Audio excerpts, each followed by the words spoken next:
Senior Counsel Ramesh Maharaj addressing hundreds of Clico policyholders on Sunday. He said government's decision to pay policyholders $75,000 and the difference in 20 years at 0% interest is a clear violation of the constitutional rights of citizens to the freedom and enjoyment of property.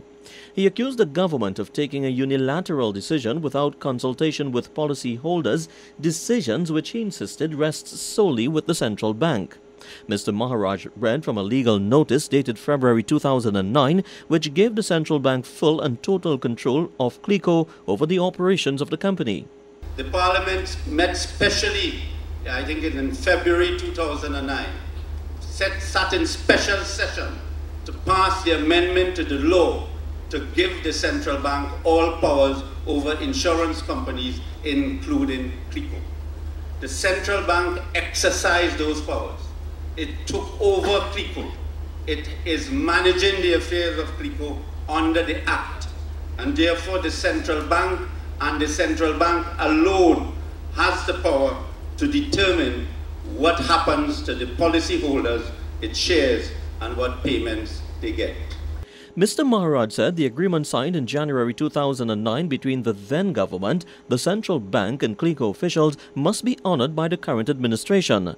And no minister of the government, whether it is under this administration, the past administration, or a future administration, under the law that exists in Trinidad and Tobago at the time, can go to the Parliament and arbitrarily, overnight, make an announcement to confiscate the property of policyholders.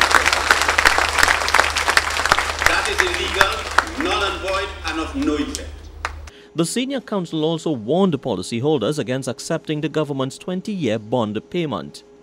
The bonds that you get can then create a secondary bond market in which people will come to you and say your money, your bond, is worth $1 million, $500,000, $100,000.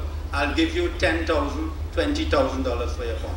They will then buy it, and then they negotiate with the government or negotiate with some person and get more money from it.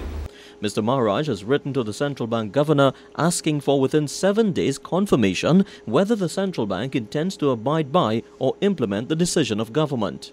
We ask that you respond affirmatively within 7 days of the receipt of this letter by fax. Your refusal to respond will be taken to amount to a failure to confirm as requested and a surrender by the central bank to the government and or the Minister of Finance of its functions and powers under the Act. The letters were also dispatched to the Prime Minister and the Minister of Finance. For CNC3, I'm Roshan Sukram.